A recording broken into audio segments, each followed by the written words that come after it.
If you're selling in Colorado and still planning to hand over a 3% commission to a listing agent, you might want to hear this. I think smart sellers in Denver, Colorado Springs, elsewhere in the state should really reconsider the full commission agent model and try to save thousands by taking a more efficient route. In this video, I'm going to break down what traditional agents tell you you need to do and what you actually need to do to sell your home and how to keep $10,000 or more in your pocket.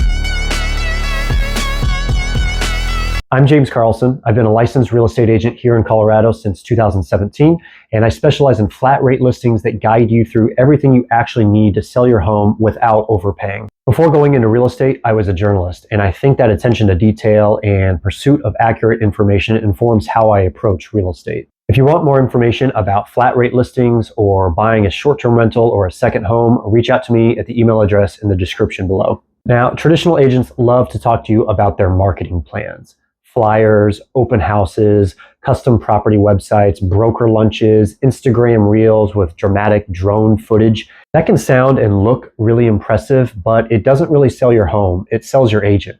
What sells your property is price, photos, and MLS access. So let's cut right to the good stuff. The three things that actually matter when selling your home. Number one on this list, pricing. This is strategy, not guesswork. You want to be positioned to create urgency without leaving any money on the table. I use market comps, trends. I do not use Zillow estimates. There's no need to get tricky here. Just price it right from the beginning to get the best shot at selling quickly. I'm looking at similar sold properties within the last 6 to 12 months in the same area to come up with an informed decision on price. Next up on this list, photography. First impressions in a digital world happen online. So if your photos are dark, crooked, or outdated, you won't even get a showing. That's why professional real estate photography is absolutely a non-negotiable. And be cautious of the big box real estate photography outlets. Their pictures have an almost fake quality that I think turns buyers off. If you want to know what I think looks best in real estate photography, reach out to me. Hey, if any of this has been helpful so far, like and subscribe down below. You know the drill. Number 3 on this list is MLS Access, or multi-listing service access. This is the engine. Every agent, every buyer app, every major platform is pulling from the MLS. According to the National Association of Realtors, over 85% of buyers find their home either through their agent, who uses an MLS, or on an MLS fed site like Zillow or Redfin or Realtor.com, which means if you're not on the MLS, you're invisible. And if you are on the MLS with great photos and the right price, you are 90% of the way there. And that's really it. Everything else, social media posts, postcards, door hangers, it's mostly there just to make the agent look busy. If you are considering using a 3% agent, let's do some quick math on that. The median home price here in Denver, for instance, is $607,000. So that's roughly $18,000 just to the listing agent. And that's before considering any commissions that a lot of sellers offer to the buyer side.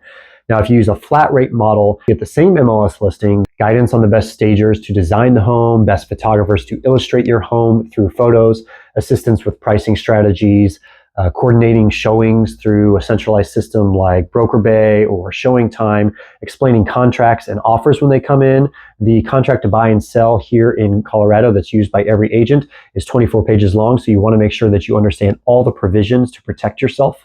Help with negotiation up front during the offer process, help with negotiation during the inspection process, and finally handling all of the paperwork and communication after you go under contract. Same exposure, same buyer traffic, just saving $13,000 or more. I'm not saying having help to get you to the finish line is not important. It is. It just doesn't need to cost you $20,000 to get there. But are there situations where a traditional agent might make more sense? Yes, I think so. I think if you were selling, say, a $3 million estate with hyper-local real estate, word-of-mouth demand in a luxury space, or a unique mixed-use property where marketing to a niche audience actually matters. But for 95% of Colorado home sellers, flat rate listings just make more sense. You get the same results without bleeding equity. So if you're considering selling your primary home here in Colorado, an investment property, even a short-term rental, let's talk. I will show you how you can list your home professionally, get top dollar, and walk away with more equity. Just head to jamescarlsonre.com or drop me a message at the email address in the description below. Thanks for watching.